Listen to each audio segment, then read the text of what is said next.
Hey, I bet you've been itching and wondering about becoming a subscriber to the Babylon Bee podcast. I mean, we're always prodding and poking you to do it. Well, here's another poke. 10% off. How's that sound? Just enter the code PODCAST next time you go to that babylonbee.com/plans page. You go there, /plans, you put in PODCAST, 10% off a whole year of Babylon Bee bliss. We'll see you there. Oh, wow. Hello there. We have quite a guest today, and because the guest was so crazy, Kyle couldn't handle it. So Adam, I'm here today. Yeah. This is my first time sitting in on a guest interview. Yeah, so Adam sat in on this interview with Eric Metaxas. Now, if you know Eric Metaxas, the man is a brilliant biography writer, radio host. He can actually sing pretty good. He's recently become a Trump extremist, and we talked about that today. Yeah. And he's got a new book out called Is Atheism Dead? Right, he's asking that question, which obviously it's been dead since it started. Yeah, and if you're not real familiar with him, so he started out as a Christian author. He wrote biographies of Wilberforce and a biography of Martin Luther. Bonhoeffer was his biggest one, I'd say. And then, he sort of became a very outspoken and prominent Trump supporter. So he sort of speaks at churches about these biographies he's written and theological issues, and then he also tells you that the election was stolen and you should support Trump. But he's generally known for, he started out, he got known for this prayer breakfast, and he talked about abortion and prayed about it right in front of the president of Obama at the time. Did he dress as a clown as he talked about abortion? No. What? No, that was Cecily Strong's thing, I guess. And then I guess he punched a guy on a bike. He talks about that. Yeah. I didn't know about that, but I guess you can watch the video and make your own decision. Of him, did he punch the guy? Did he not punch the guy? He's a very funny guy, and he was actually surprisingly less funny than I expected. Don't say that before we talk. Not like that. Come on. It was more that he would watch this interview. He's not that funny. Not that. He was funny, but we try to set him up for a joke, and then he'd go super serious on it. Yeah. But then there was other times that we asked him serious questions, and he was funny. Yeah, so. I didn't mean that. Yeah. He's funny. But when I expected it, he doesn't like to do what you expect him to do. I think so if like punching a guy on a bike. No one expected that. Exactly. Without further ado, we get into a lot with Eric Metaxas. It was a really fun conversation. I'm a fan of Eric Metaxas. I think he's brilliant and hilarious. And after this intro, I'll never be welcome on the interview show again. Exactly. And so here it is.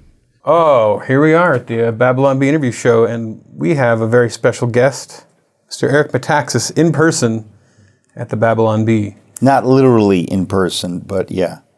Not literally? I think it is literally in person, isn't it? Well, I guess technically that would be true. We're off to a good start. If you want to be literal. If you want to be literal about the word literally. Yeah.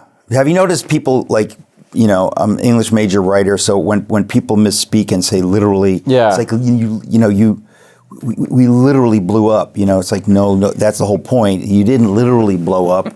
You blew up. The numbers blew up, but that's not literally. But no, I got to confess, I am literally here. Well, speaking of literally blowing up. Great transition. You've written books about Martin Luther, Dietrich Bonhoeffer, William Wilberforce, and you also wrote a commercial for X-Lax. Can you tell us about that commercial for X-Lax? I did write a commercial for X-Lax. Actually, this is not insignificant in a way. It is totally true that I, during the worst periods of my life, I had to take a job as a copywriter for gray advertising. So if you think advertising is cool, like anybody in the advertising business who thinks it's kind of cool, they think, yes, but if you sell out, you go to gray advertising. Like they do the stuff that no one else will do, like X-Lax. Okay. And so I was working with an ad director who was so evil seeming to me that I asked if I could be switched. And they said, yeah, we'll switch you upstairs to Mark Schwatke. He does, pharmaceutical, blah. He was a really cool guy. And my first assignment was X-Lax. And the X-Lax thing, it's so weird because some commercials, they kind of write themselves. Like they tell you what they want. And they just need someone physically to be there and to say okay, I wrote this. But so they had this whole thing, somebody comes home with a bag of groceries. Hey, Mom, you see you got your X-Lax, blah, blah, blah. Right? So I wrote that. But the point is, do they ask their parents? Hey, I see you got your X-Lax. Yeah, it was something. No, it was sis. Like a slice of life. Hey, sis. So you got your X-Lax. But here's the key to the whole thing. the key to the whole thing is that at that time, X-Lax was either being sued or something because it was such a powerful laxative.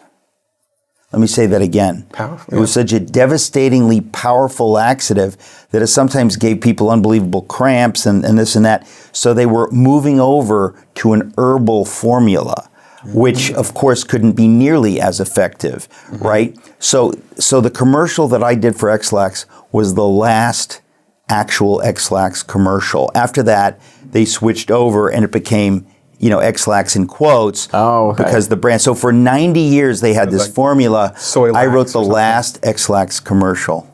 Wow. What an honor. Glory to God. Yeah. Now, in your Wilberforce book, you talk about how he felt called by God to sort of become a politician and end the slave trade. Did you feel called by God to write this X-Lax commercial? Well, it's interesting because the answer is no. It was a horrible year.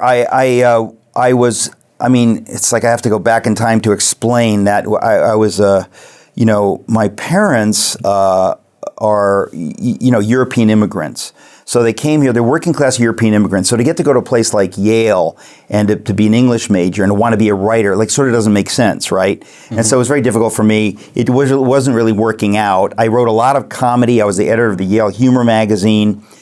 And at age 25, I had this unbelievable born-again experience. And I don't want to go into the details, but I was in a cave with some Sasquatches for 2 weeks and time stopped. But that's the only part that's not true. So I had an amazing experience, and I knew I still wanted to be a writer, but I still kind of floundered in this or that. I wrote a little bit for VeggieTales. I worked for Chuck Colson. I did this, I did that.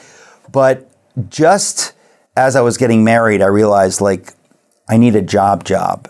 And somehow, freakishly, I got a job as a copywriter at Gray Advertising.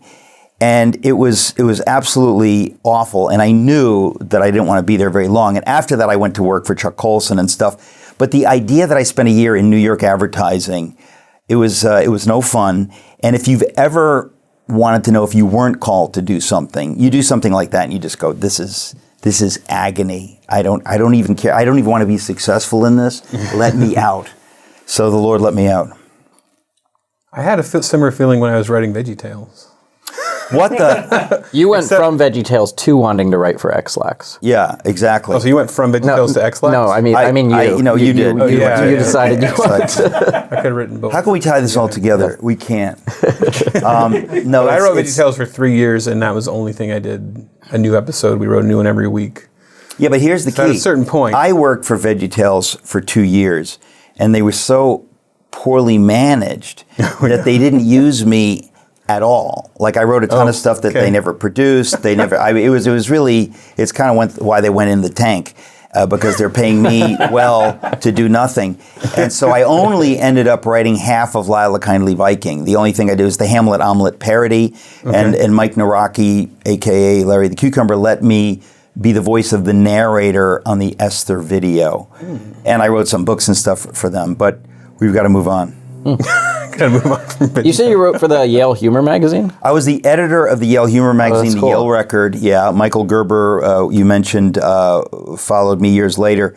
And I never thought I'd be a comedy writer. I mean, when I was a kid growing up, I'd watch TV. I'd watch the Dean Martin roast or whatever. And I had an affinity for it, huge affinity, but I never thought I would go write this because I didn't live in a world where people, could even think about something like that. And so when I got to Yale, I think I got there really early because I transferred in, and I got there the first day you could get there, and there was almost no one there. And the people that I was hanging out with were like, "Yeah, we run the humor magazine." I said, "What? I want to do that." So I sort of learned how to write comedy because everybody thinks they can write comedy because they laugh at jokes. Yeah. But it's kind of like everybody thinks they can write a kid's book, but it's not so easy. So that's where I got my beginning, where I started writing comedy. And then eventually, I wrote a bunch of pieces that the New York Times Magazine bought. I sold a humor piece to the New Yorker, 5 years ago. And I've always wanted to write the pieces that Woody Allen and before him S.J. Perlman and they used to call them casuals or Benchley, the stuff that nobody does anymore really. except sometimes you guys do. Yeah. So it's, but yeah, writing comedy was really something I always, I wanted to be a serious novelist, like Thomas Pynchon or John Cheever or John Updike or something. And I also wanted to be a writer of goofy comedy. And normally those things don't go together. But you know what? Normally Greeks don't marry Germans, and I just here I am. When you were at Yale, was there like the political kind of pressure? Oh my gosh! It was already was that like already a Marxist training camp when I was there in the 80s. It really was. I mean, it was. I mean, if you're in the humanities, right? If you're like a jock or an econ major, you could have avoided that. But if you're like an English major, Derrida was on campus. I actually walked Derrida. I wrote a poem about walking Derrida across Calhoun College Quad. It's now been named RuPaul Quad or Caitlyn Jenner Quad or something. But it was, in other words, deconstruction and critical theory and all that had already come there. And basically it was extremely politically correct. And I, coming from a working class, normal background, going to church on Sunday, whatever, I was like, what's this? I guess this is how the elites think. So I kind of drank the Kool-Aid, and I never became like seriously liberal or whatever, but I was, I certainly wasn't any kind of a conservative or a Christian. I was just kind of drifting along. But it was very much the case there. In my memoir, that I came out earlier this year called Fish Out of Water, I write about that, about a few instances of where you realize that this is the way you're supposed to think now, and how it was kind of, it was an interesting moment to suddenly be that young kid realizing like, oh, we don't think this way at home, but I guess we're supposed to think this way now. And of course, wonderfully, now the entire country's that way. Thank goodness it all worked out. Yes. Yeah. Well, I have to ask, because you said that you were friends with Larry David at one point? Yes. I had dinner at his apartment. When I was writing these humor pieces, the Atlantic Monthly published a couple of them, and there was a humor reading. This was like 1987, and somebody got me to do a humor reading with Roz Chast's husband. You know Roz Chast, the New Yorker cartoonist, whatever. Her husband did some stuff, and there was somebody else, I can't remember, but I was one of these like 2 or 3 people who in a basement in New York did a comedy reading. And this friend of mine that I met at one of these writers' colonies says, you got to meet my friend Larry. He will love you. He'll love you. And he's so funny. He's so funny. This is before he became famous, like right before. So he came and he loved what I did, like the humor pieces. I think these humor pieces are on my website, ericmetaxas.com, ericmetaxas.com. But the humor pieces are still there. And so we became friends, and he really loved what I was doing. And he connected me with his manager, whom he eventually married. And she was only taking she had him, she had Chris Elliott, really, I was like, I've made it now. Yeah. And then I became a born-again Christian, and I threw it all in the garbage. I burned all of that with my ELO albums and all that satanic stuff. Because humor is of the devil. No, I never really overtly turned away from it. I just kind of drifted away. So Larry and I became friends. I remember he had a dinner party in his apartment, and the actual Kramer came in. But at the time I didn't realize he was the actual Kramer. Did you know he was racist? That's a funny question. That's a funny question. I would kill to meet Michael Richards. I just love that man so much. So I think when I became like a conservative Jesus freak, Larry David probably had problems with that, which is a pity because of course I'm right. But it's interesting how I tried to write for Seinfeld, and he loved what we wrote. With a friend, Carl Tiedemann, who had originally written for Letterman. And we wrote some stuff that I know that if they had produced it, it would be like it was really that good. Yeah. And I can show it to you sometime. But, they didn't really need more writing and stuff. But Larry David was very, very complimentary of what we did. So I didn't end up writing for Seinfeld. And I never was elected president of the United States. But, if people want to say that I was, it's fine with me. It's cool because, we can be, in America, you can be whoever you want to be. There's nothing to stop you. No one can question what you believe about yourself. whether you were elected or maybe not, or whatever you did, God bless America. If you can keep it. If you can keep it. Just plugging. I'm helping you plug your books. Thank you very much. Yeah. So I want to try to talk you about for noticing that. I want to try to talk about this topic, and it's kind of that elephant in the room, but I want to talk about it from a perspective of somebody who I feel like I'm in the same boat. You're going to love my answer. Go ahead. Yeah, it's going to be great. So, the narrative about Eric Metaxas is that he's gone from this intellectual Christian guy, Right. And now he's this right-wing mouthpiece. Right. I sold out, man. Yeah, I sold out. I needed bread, man, and I sold out. So I'd love to hear the Eric Metaxas side of that story, but also because we make humor at the Babylon Bee, we also make things online, and it feels like in the climate that we're in, you're almost forced into preaching to the choir. Yeah. Yeah. But that's kind of the point. And should we fight that, or is it a fight worth giving up, or I want to kind of get into that topic. Yeah. No, but look, I live this every day, and I hate you for bringing it up. But seriously, no kidding. Look, first of all, most of what people perceive, we know, is idiocy. Like, people say, Eric was the intellectual Christian who did it. They don't know anything about me. What did they do? They watched Socrates in the City, and they read my Bonhoeffer book. And so you think you know me because of that? Mm-hmm. As Walt Whitman said, I am large, I contain multitudes. I mean, I'm a complicated, strange guy. I've written tons of humor.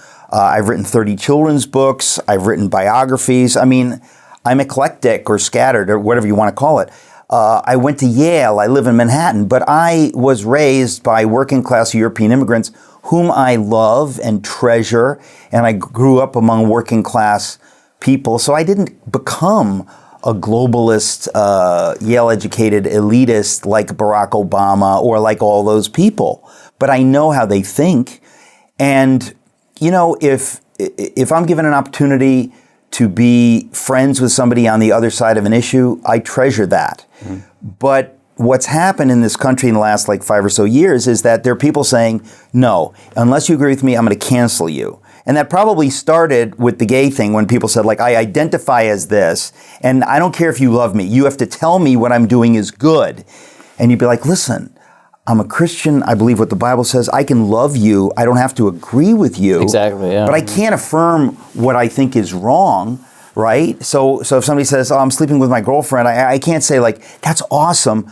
I'm going to say, if it comes up, I wish you wouldn't do that. That's not going to be good for you or for her and whatever. But if the person says, I identify as a fornicator or identify as a whatever, suddenly you've been canceled. You have to shut up and go away.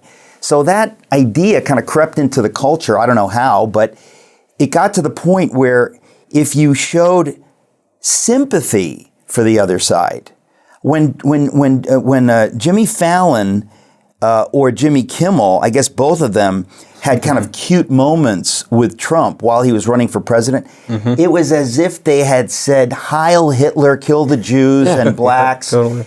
And you thought, wait a minute, they were just being polite. They never said they agreed with him or they would vote for him. That's what we've done in America from the beginning of time. We never played this game.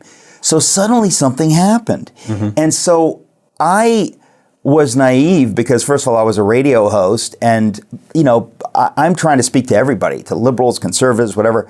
So I thought, since I'm kind of a public figure as a result of the radio program, I would have to say that I'm, pro-Republican stuff. I believe in life. I believe in this. I believe in that, whatever. So to me, the idea that Trump comes the nominee and you go okay, whether I love him or not, I'm for him. But people acted like there was some magical third choice that I refused to accept, like not voting so that Hillary Clinton could come in and usher in the end times.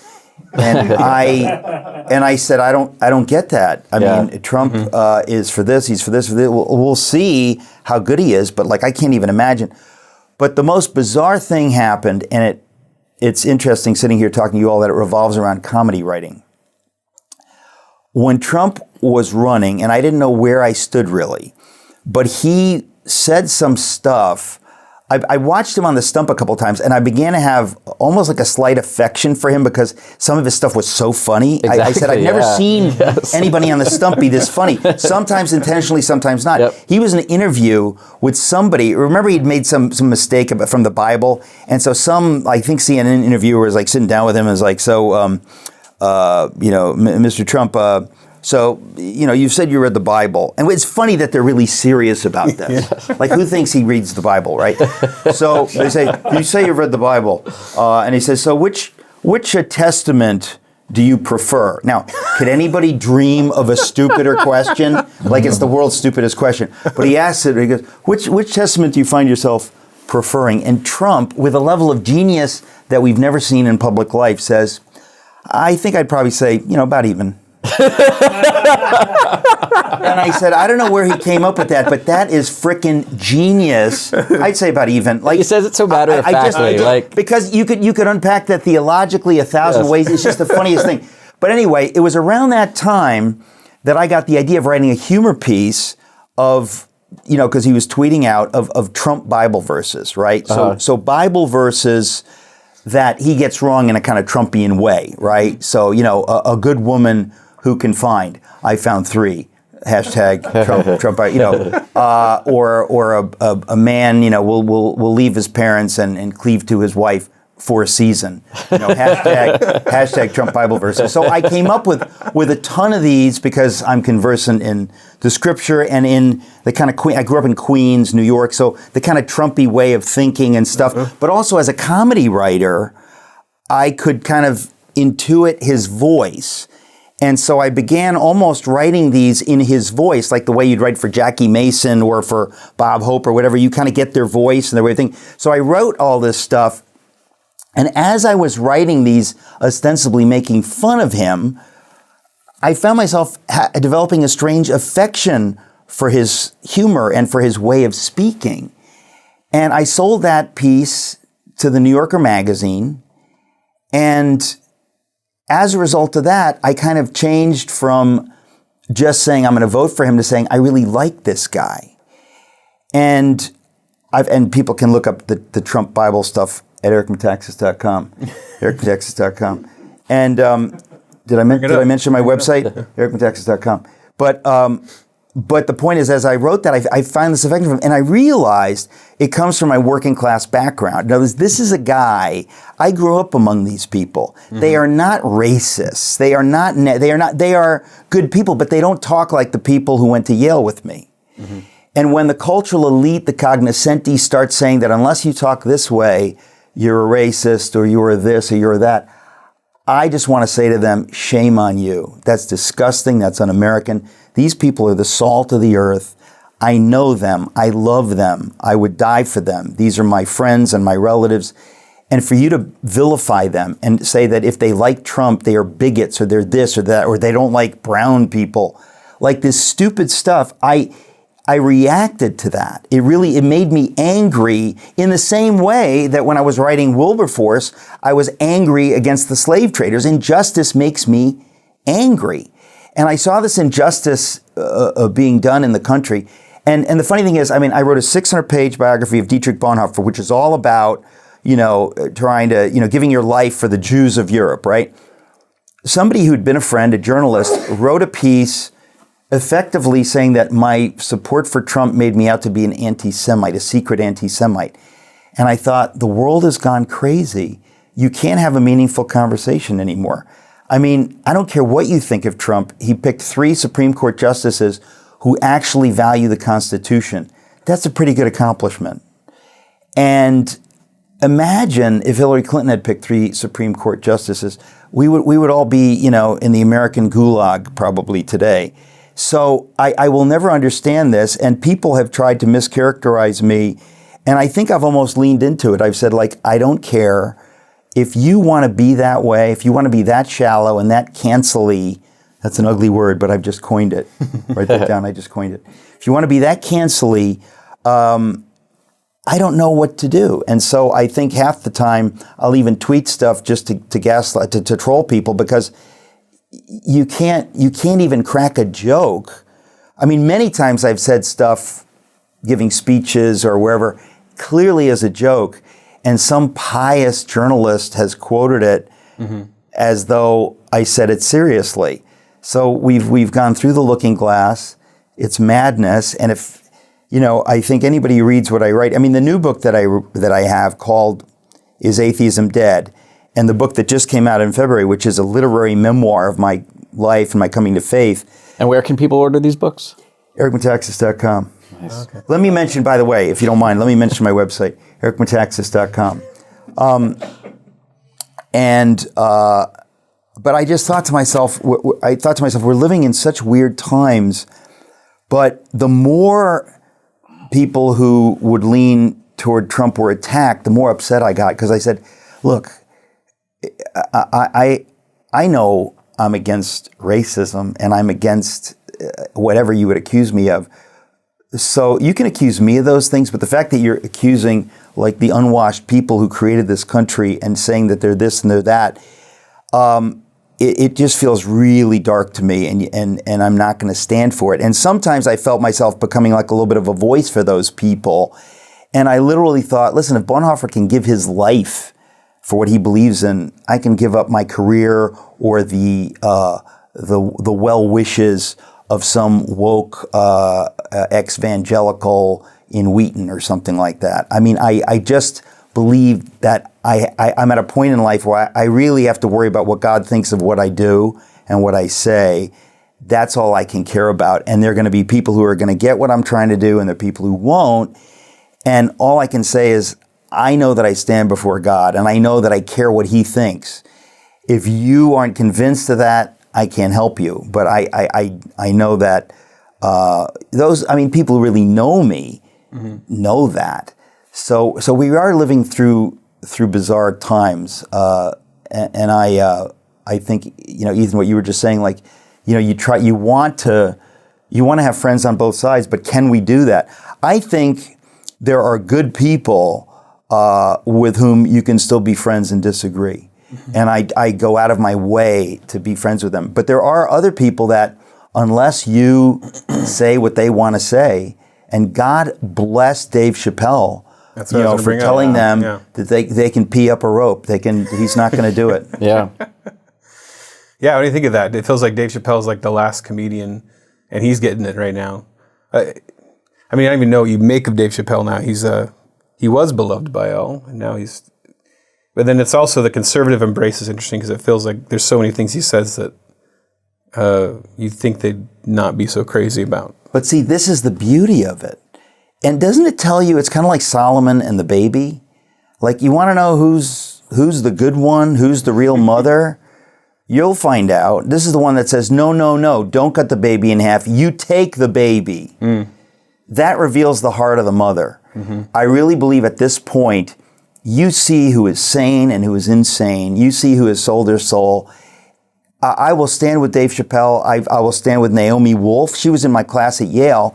And my whole show was canceled from YouTube because I had her on. She is a lifelong liberal Democrat, super feminist, but she understands the horror of like vaccine passports and stuff. So she's speaking about this. I had her on my program a couple of times. Because of that, I was canceled. But I would gladly go to the death camps with those people rather than, survive like those who in Germany said, you know what, I don't want to lose my job, so if a few Jews disappear, I'm going to keep my mouth shut. Everything will be fine. I have written books about people who did the opposite of that, so I have to live it, and it might look weird, but I'm not responsible for what everybody thinks. Right. As a Christian, you know God's always there for you, but sometimes things in this life can feel downright overwhelming, and you just need to talk to someone. That's right. That's why the online counselors at faithfulcounseling.com are there for you. Connect with a professional Christian counselor in a safe and private online environment.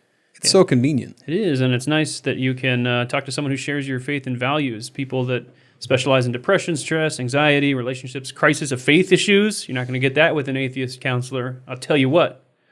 Right, and there's 4 communication modes: text, chat, phone, and video.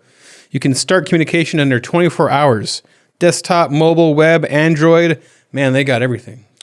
There's financial aid available for those who qualify. It's affordable, faith-based. So check it out. You can go to faithfulcounseling.com/BabylonB, and you'll get 10% off your first month at that URL. Yeah, why not get started today? Go to faithfulcounseling.com/BabylonB. What was that again? Oh, that's right. It was faithfulcounseling.com/BabylonB. Simply fill out a questionnaire to help them assess your needs and get matched with a counselor that you're going to love. 10% off. Check it out. Check it. Yeah, I feel like just, because when I think about the question I brought up with you, even in my own life, I started off as a comic artist making animation that was beloved by so many people. I had friends on Nick Offerman did the voice, huge comedians of our time, loved me. I got reached out to by all these people.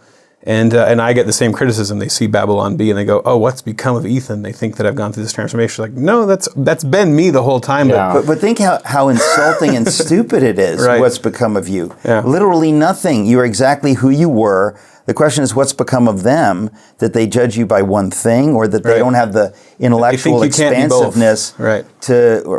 It's amazing. What I found, because working in Hollywood, like when I was at Ellen and Conan and stuff, and personal friends, it's even more so like as much as cancel culture is a problem, where it really like hurts and is difficult to comprehend is when it's people you know personally, people that knew you, and it's like you say, like you were saying, if somebody calls you racist or says you don't like brown people.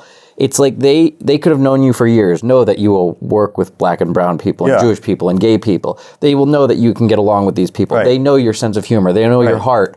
But then you say one political thing that they disagree with, and that changes they throw out everything else they know about you, and it's now you're a racist. Well, now you're a homophobe. there's two now you're an evil things person. to say, I think, that I want to say about this. Number one, it kind of shows that it's a spiritual issue. Something weird is going on because it makes no logical sense, number one. Number two,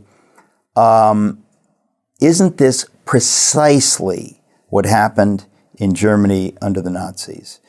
You had people, they knew each other forever. If you dared to criticize it, it's pure fear. They will they are throwing you under the bus. They're throwing you out of the sled to the wolves to save themselves. What is more horrifying than that? That they will not stand with you. They will not defend you. So those who do become my heroes and best friends. And that's why anybody who's out there, I want to stand with them. And by the way, Francis Chan, I did a thing with him, Mike Bickle and Francis Chan. We were at IHOP in Kansas City, and we differ on a number of things. But he said, "I'm going to stand with you, and I know that I'm going to inherit all your enemies and whatever." That's what it's all about. If people had done that in Germany in the 30s, none of that would have ever happened. But people made these foolish, selfish decisions, and one by one, they were picked off, and the Nazis took power. That's how evil works, and it's happening in our time.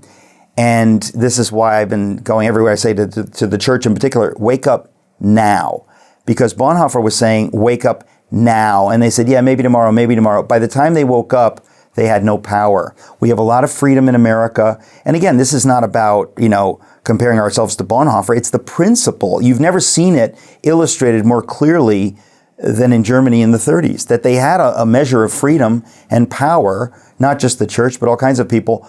But they were outmaneuvered into saying, take him, take him, take him. So it's the famous Martin Niemöller poem, right? When they came for the socialists, I didn't speak up because I was not a socialist. When they came for the communists, we've all got to stand together. It's an American value. It's certainly a Christian value that we stand together. We're sinners. We're broken.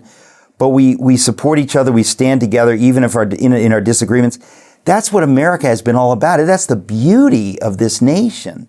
So the fact that, ironically, liberals have become Marxist soldiers and have pulled in evangelicals, some evangelicals and some rhinos and people all across the spectrum in Hollywood, like it's an amazing moment we're living through. So when you see somebody like a Dave Chappelle or anybody stand up, you're thinking like, wow, now I know what that guy is made of. I didn't want to know what all these other people were made of. I thought they were my friends. But so it's a clarifying moment. But I believe the Lord stands with us as we stand with him and for truth and whatever. And at the end of the day, the older you get, the more you realize, like, that's all I can care about. And I'm a fool to care about anything else. So let's just say these are interesting times. Yeah. And I think another great thing about what Dave Chappelle is doing is it takes a stand, like you said, before it kind of progresses to that horrible point in culture. But it also shows that power that these people are gaining, they don't, like when you see someone like Dave Chappelle stand up like that, I think everyone knows that this is probably a very small but powerful and loud community of people that are tearing everyone down. And when you do actually stand up to them, it exposes that their power isn't, indestructible. By the way, that happened with Phil Robertson in Duck Dynasty. I don't know if you remember that. Yep. Like, he made some statement or whatever, like, and they just came after him, like, and I thought to myself, what did he do? He has a biblical view of sexuality, so he needs to be canceled? Well, thank the Lord that Duck Dynasty by that point was making enough money for somebody that they weren't able to take it down. Yeah. And I really believe that's the difference between America and Nazi Germany, is we still have a few pockets that, we're not going down. Freedom, there's still enough freedom. We're going to be loud. I mean, we're basically, maybe Charlie Kirk or somebody coined the term anti-fragile. Like, the more you become, the more you attack us, the more we go, whoa, whoa, whoa. What you have gone way too far. I think this morning I was on Dave Rubin's podcast or show or whatever, and I said, this is like, when Merrick Garland comes after parents, it's like, this is like the Stamp Act of 1765. Now you've ticked us off. Now, King George, you're going to get it. Now you're going to get a revolution. You went too far. So a lot of these politicians, a lot of these folks, they're just going a little too far. And it's like, now you made everybody angry, and we're not going to put up with it. So I think ultimately plays in our favor. And ultimately it's God's plan to wake us up, because we have been sleepwalking and we need to be shaken and to understand what's at stake. America doesn't keep itself, to plug my book, if you can keep it available at ericmetaxas.com, and also at mystore.com. Mystore.com. Use the code Eric. Thank you. One thing I thought about when I think about your Wilberforce book was that he was seen as kind of a loony religious guy. He was part of a religious sect that was seen as kind of the nutty, Pentecostal types, I guess. Yeah. And that made me think, like, does it take somebody who is okay being seen that way to make real change, to fight fashions? But the flip side of that is, how do you do that without actually becoming a crazy person who actually is just kind of part of some loony movement that is completely wrong? Right. Well, where's the fine line? That's a tough one. It's kind of funny, because I think that is the point, is that you have to be careful not to be totally reactive. And I think sometimes I've been reactive, and you don't want to really be reactive. But I mean, look, reacting is part of the reality of how these things happen. But I do think, look at somebody like Wilberforce. Wilberforce, and this is again gets back to Solomon and the baby, Wilberforce actually cared about the African slaves. So he's thinking, like, the rest of these people can go to hell. I'm going to stand up for the African slaves. God appointed me to stand up for the African slaves. And if you want to throw me out, or you want to make, he would have been prime minister if he hadn't taken this on. But he thought to himself, like, I don't care. I want what God wants. And I really think that this is just the story of every human life. We get to choose, will I do the right thing, or will I go with the flow? We see in history, a lot of people most people will go with the flow. God forbid we're one of those people. Mm-hmm. Well, I would like to read some of these Trump Bible verses, since we got them on the screen. I don't know if I can read them. I want to read them. Okay, you're going to do them in your... Can I read some of them? Yeah. I only want to do the ones that I consider still funny. Okay. And Jesus went out into the desert, but he should have invested in hotels there. I'm killing it in Vegas. A lot of money. See, that's not funny to me anymore. Some of these are very topical from the time. He rebuked the wind and said to the sea, "Silence, be still." But Jorge Ramos kept talking and talking. Now, you don't remember. You see how that's not funny anymore? That dated. Love covers a multitude of sins, sure, but you'd be nuts not to get a prenup. Come on. a lot of these, and afterward Joshua, son of Nun, died at the age of 110, full of years, and with a prostate the size of Shechem and Gilgal combined. All right. But a lot of these, were referring to stuff that was funny, like right then. Topical, yeah. But some of these. Some of these are not. Anyway, whatever. But it's at ericmetaxas.com, ericmetaxas.com. Yeah. So it is funny though that here I am writing a humor piece for the New Yorker, which they loved because I guess it criticized Trump. But it was in writing this that I found him somehow charming as a character, and I've since met him, and I think he really does love America. And you got to understand. I mean. You guys understand this somewhat because you worked in the show business, but at places like Yale and Manhattan, loving America is something that tacky people do. Loving America or loving God or whatever, like that's tacky middle American stuff. They sneer at it. And so people who aren't educated enough to go to places like Yale or Manhattan, whatever, they aspire to that level of elite sneering. And so they're trying to outdo each other, who hates Trump more or whatever. And I think, just the fact that he interacts with working class people. I mean, again, this is the great irony, is that there was a time when liberals were the champions of the working class, okay? When Montgomery Burns was oppressing the miners, that's a Simpsons reference. When all the captains of industry had no virtue and were crushing the poor workers, thank God we had unions and that kind of stuff come up.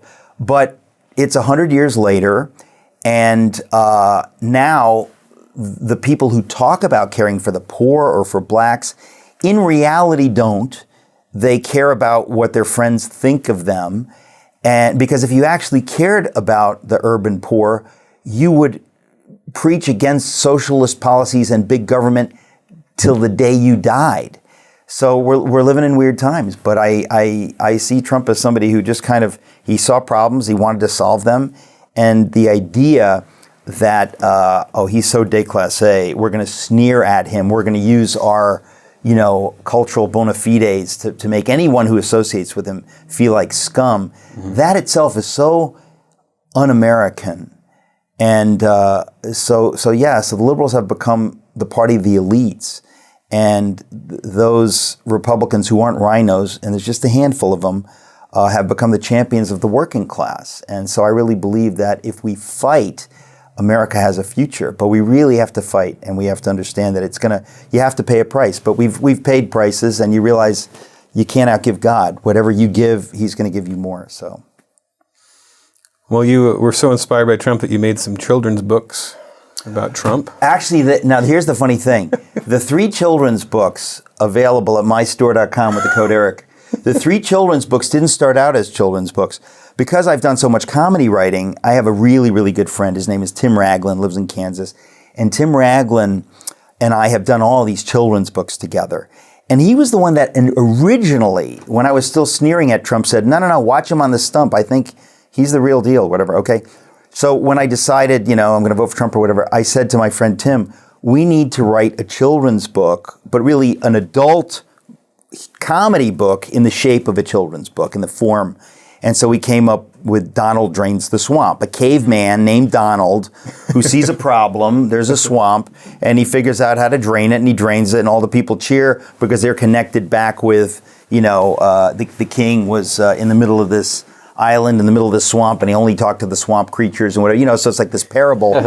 But it was really intended for adults. Mm-hmm. Now, I know about this because I've written 30 children's books, and I've written a lot of humor, but my most popular children's book is called It's Time to Sleep, My Love, illustrated by Nancy Tillman, like million seller, whatever, huge children. She's really famous illustrator. So I wrote this poem, lullaby, called It's Time to Sleep, My Love, and she illustrated it. The reason I'm bringing this up is that somebody parodied it, and I know you probably know the parody. It's called Go the F to Sleep.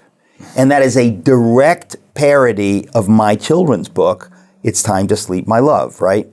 So I just thought there's this genre out there where people are doing children's books that are clearly intended at adults, especially if you got political humor and stuff. Kids aren't going to get, who are the swamp creatures? Why does one swamp creature look like Brennan and the other one looks like the turtle looks like Mitch McConnell? Although, to be perfectly honest, to be fair, all turtles look like Mitch McConnell, so it's not any kind of great trick. But the bottom line is, we intended it as a humor book.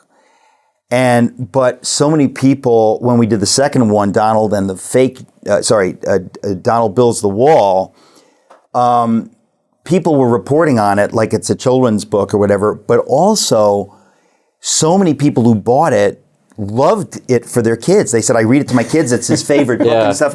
And I thought, you know what, it does work on both levels, because it is these are three simple parables of basic common sense stuff that working class people get and intellectuals don't, and like Borders, and it's sort of funny that now, if somebody says these are children's books, I always have to say but at the same time, I realize how they can be seen as children's books because so many people are buying them as children's books, but we originally did not intend them as actual children's books. There's something really meta about that that's hurting my head, so maybe we should move on. Well, instead of moving on, what we'd like to do is we want to throw some ideas at you, try to come up with some more children's book ideas for some other political figures. I think we could do that. Okay, you got this? Yeah. All right, let's see what the next... how about Dr. Fauci's Beagle experiments? Stop it. Any ideas for that one? Now, you know something? It's like I'll laugh at almost anything, but the gruesomeness of that and the evil of Fauci, like it really stopped me. It really freaked me out because I have talked, I think it was on Dave Rubin's podcast this morning. I was saying we're living in weird times where Nazi parallels, unfortunately, are real. Like if you talk about, we made a vaccine and we used children that were murdered, and you say, I have a religious objection. And somebody says, well, you can't. We don't want to hear your religious objection. Children were murdered, and we use this, and we're going to force you to get this or lose your job. I said, well, okay, what if it was murdered Jews from Auschwitz, and we got this great new drug? Will you take it? You say, I have a moral problem with that. Trust me when I tell you, there are people that would say, look, the person's already dead. Get over it. But then there are other weird people who still have moral qualms. So when I see... I didn't mean to get triggered, but when I see I think kids would love that book. Beagle experiments, it's like, well, okay, we better move on, man. You can call pokey little puppies or anything? I don't know.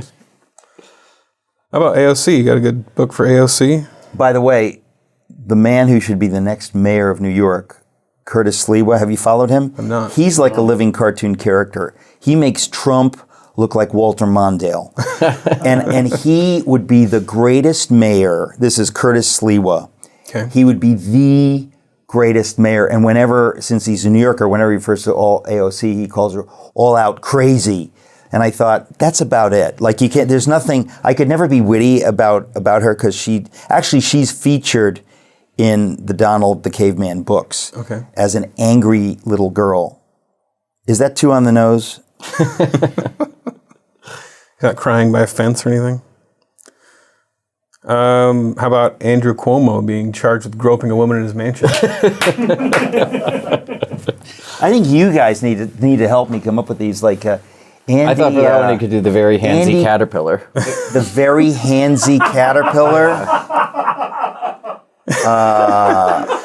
I just do a full-on Captain Underpants redo. I don't know. Wow. It's like, Andy cops a feel. I don't know. Wow. How about Joe Biden and his dementia? How about Andrew Copperfield? Andrew Copperfield. Did you hear that joke? That's Bush, what right? George W. Bush. Yeah. Well, let's not go there. We used Joe Biden's dementia. Pretty good. Wow, this is so dark. I want to go into the fetal position and crack jokes from there. Politics with Willie Brown. Listen, sleeping your way to the middle is a tried and true American tradition. Actually, the very idea that Kamala Harris was chosen literally because she's a black woman, like we know that, okay? Yep. And then you think, she's, the idea, I think there are a lot of people that would say, like, so is she really black? Like, she's Indian, she married a white guy, her kid, like, the whole race thing has become so preposterous that it really is about what you say. Like, you say I'm black, identify as black, it doesn't matter what you look like, it doesn't matter what your background's from. I mean, Obama was raised by a white mother, raised by his white grandparents, and his father, was not the children of the great-great-grandchildren of slaves, but is like an actual African intellectual, like Marxist intellectual. So like these terms become so, racial terms really become racist. Like you start realizing, like we're forcing people to think in categories that, it takes a real effort. The people that are claiming to fight racism are increasing tribalism by saying that every single person Can there be any can question? only be identified by that. Yeah. How about the January 6th riot? I tell you, I've had moments of wittiness in my life, and these are none of them. We made them hard on purpose. Yeah, we really put you to test. But I mean, this is like the fact that there are people in jail right now as a result of what happened there, and the gaslighting narrative of the left, like it's gotten so dark that it's just hard for me to take in. Right. That, in other words, I've always felt like, yes, I disagree with certain people. I'll disagree with Pelosi. I'll disagree with that. But I never thought that they could be really, really wicked and that they could harm people actively and put forward narratives that are lies on top of lies. I mean, it really is. It's hard for me to take in that they're still pushing this. And there was a joke in there somewhere if you listen very carefully. But what would the title of the children's book be? This January 6th riot. I don't know. I got it. Dogpile on the Babbitt. Yeah, exactly. Is there anything funny here? Worse than 9/11. Worse than 9/11.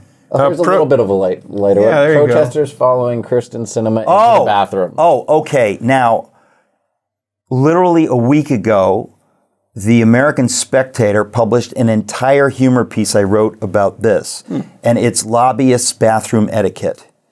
Loaded with jokes. It's at the American Spectator, but I can see that if it didn't make its way to you guys, it didn't get a lot of play. But I thought it was some really good stuff. Okay, it was. It's at the American Spectator. No, American Greatness. Sorry, American Greatness published it, and it's all about how now that Maxine Waters has insisted that we need to get in people's faces, and this is, you got to do your patriotic duty, and if you're going to follow them into the bathroom, here's how you need to behave. And so I wish I could remember some of the jokes, but man, they're funny. I had a few title ideas on that one. Where the Woke Things Are, Harold and the Purple Hair Dye, or The Diary of Some Wimpy Kids. I just wish I wish you'd given these to me yesterday so that I could come up with at least one. You're a busy guy, funny. You got but I enjoy you reacting in horror to each one as it goes. I know. I'm sure. I'm sure it's enjoyable. Yep. All right, Biden's Afghanistan withdrawal. Oh, Lord have mercy. Lord have mercy. Now, actually, what I keep saying about this is not that. Like, people just go on and on about how horrible it is and how humiliating it is and da-da-da. Like, okay, that's for sure, that's true. But I'm still unable to process how even if you are like the most wicked or the most incompetent person on the planet, why would you have done what happened there? Like, it makes no sense. $85 billion of equipment. I think the only explanation, genuinely, is that he made a deal with China, which is so dark, so evil, but I can't, like, none of it makes sense. I mean, I've talked to so many people trying to understand how something like this could happen. Incompetence, even incompetence can't achieve the level of horror of what happened there. But now let's go to some jokes. Biden's Afghan withdrawal. I was thinking, in Dr. Seuss, he has, the places you'll go. It could be, the places you will be forced to stay at. Oh. The places you'll be abandoned. Oh, dear. All right, well, let's go Gavin Newsom for the last one. And, you know, he's got a lot of... always a There's a lot of fun target. homelessness, a lot of people pooping everywhere in California. If you go to Santa Monica, you're probably going to step in some. Got any good poop jokes? Horton hears a poop? No. It's just, it's kind of like, you can't write comedy in real time like this, as at least I can't. But the things that are happening, you guys have to face this at the Babylon Bee. You must have talked about it. I think that things are so crazy. How do you joke about it? I mean, 5 years ago, I mean, they're basically now telling us that if you don't believe a rooster can lay an egg, you're a bigot. Yeah. Like in America, like this is, you know, like if Kim Jong-un was forcing people to believe those things, you'd say, well, yeah, that's what they do. That's what satanic Marxist dictators do. But the idea in America that this has happened, I read a piece yesterday, something about, you know, pronouns and stuff, and I thought, if you ever wanted to know how quickly things could deteriorate, I mean, no one would dream. None of us could have dreamt that people could be fired for using wrong pronouns. Like, it sounds like a joke. Yeah, which are actually the correct pronouns, which are the biologically, yeah. But what I always say, I always go back to 1968 and the Columbia University president letting the students take over his office. I kind of look back at that like that was the first moment of gutlessness in these culture wars. In other words, anyone with any spine would have said to these spoiled, rich, elite students, if you don't get out of here in a nanosecond, you'll be expelled, arrested. There are people who have come here from working class backgrounds who wanted to get an education. I don't know who you are, but like, get out of here before I turn around or your day is done. But they all flinched. And it's the same dynamic. The elites, because you have to be a liberal elite to buy into this madness.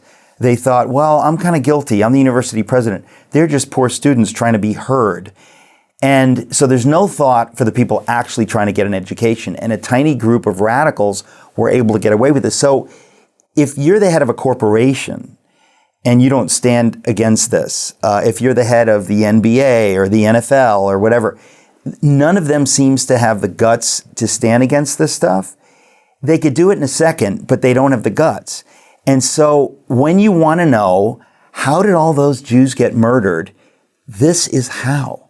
Leaders with power said, I'm going to look away for 5 minutes. I want to keep my job. I don't want Al Sharpton to come after me. I don't want anybody to come after me and call me a racist. So basically, it's the leaders of America's corporations. And what we need to do, and I think it's happening slowly, is wake up and come after them and basically say, okay, if you're going to be that kind of a corporation, I will go anywhere but to your store. And that, which is why I say to people, go to mystore.com. You know, if you want to buy my books from a place that an American hero will get the profits, you go to mystore.com and you can buy my books and use the code Eric, and you're not helping Amazon destroy America. You know, I don't know what to say. And send Captain Kirk to space. What's that? And send Captain Kirk to space. No, but I mean, it's kind of like we have to find, I don't mean to single out Amazon, it's just that there's so many of these corporations that they are using their money, like Facebook, like Zuckerberg, to bring America down. They think they're doing good. We know they think they're doing good, but they're not. And so those of us who think differently have to be practical and have to start thinking, where can I spend my money so that it doesn't hurt America, so that the poor aren't destroyed by socialism, so that my children don't have to wear masks. I mean, when I see 5-year-olds wearing masks on the playground, it just makes me wax murderous. Like, I just can't get over that these poor kids, you know, they're going to have mommy and daddy issues. Believe me, when they get older, there's going to be a lot of satire, a lot of bitter novels written about having to go through this. Hey, you, do you want to be woke?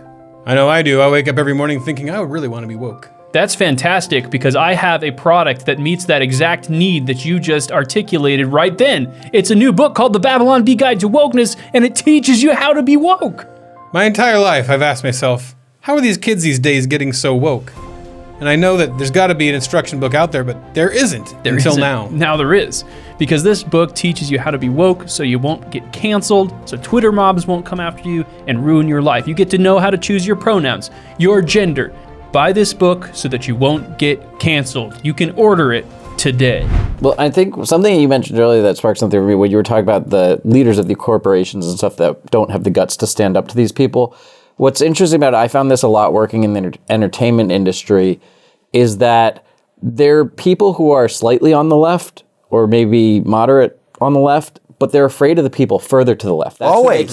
That's how it keeps getting pushed further and further. And that's why I think you're right that, people who are on the center or on the right, everyone needs to stand up to them. And what's great about these other platforms, whether it's My Store or whether you see, even like Dave Chappelle and people continuing to just push through and have their career and maintain their platform, people need to see that you can stand up to them. Because I knew people in the, producers and heads of agencies in Hollywood and stuff, there are people who, they're generally Democrat voters, and they might believe that, but they don't like the woke crowd. They don't like cancel culture, but they're also afraid of it. So they keep that's why I never thought I'd say this, but thank God for Bill Maher. Yes, thank God to some extent for Jerry Seinfeld. There are a number of people who have said things, and I really believe that America is strong enough that enough of us, you can almost see the tide beginning to turn with a few of these folks. And so it's not over, and but we really do have to fight. To think that America is at stake. There's not like an America waiting in the wings. There's China waiting in the wings. So I think that you guys have done such a mind-blowing job using comedy, brilliant comedy, let me say, brilliant, amazing comedy. I really, as somebody who has wanted to work at the highest level of comedy, and I'm a judge of comedy writing, and I've been in awe of what you guys have pulled off, and I've been cheering like crazy from the sidelines. If I had money, I would invest.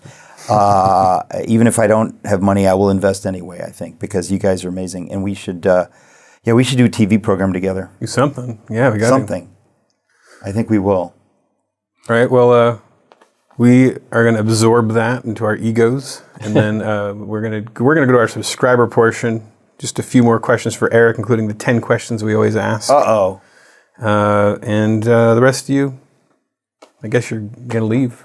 But you could join us on the YouTube channel. For the next 20 minutes, you're dead to us. Do you understand? That's right. Dead to us. But just for the next 20 minutes. You can subscribe, though, and invest in the Babylon Bee. Right. He wants people to invest in the Babylon Bee. Yeah, go to babylonbee.com/plans and join the full way. Or on YouTube, if you're lazy, you just click join right there and just get the extra videos. So there you go. Coming up next for Babylon Bee subscribers. Have you ever punched anyone? Been punched? Yeah. And I've never punched anyone. All right, alternative then. Although I have, but I can explain. Never got to it. Not at all. Dead. We should not at all. That. Yeah. Okay, I will tell you, no joke. I didn't mean to write this book. I have absolutely never been as excited about a book. Never. Obama's coming down the line, and I took out my phone to get a selfie with the president, and Joe Biden insisted. Enjoying this hard-hitting interview? Become a Babylon Bee subscriber to hear the rest of this conversation. Go to babylonbee.com/plans for full-length, ad-free podcasts. Kyle and Ethan would like to thank Seth Dillon for paying the bills, Adam Ford for creating their job, the other writers for tirelessly pitching headlines, the subscribers, and you, the listener. Until next time, this is Dave DeAndrea, the voice of the Babylon Bee.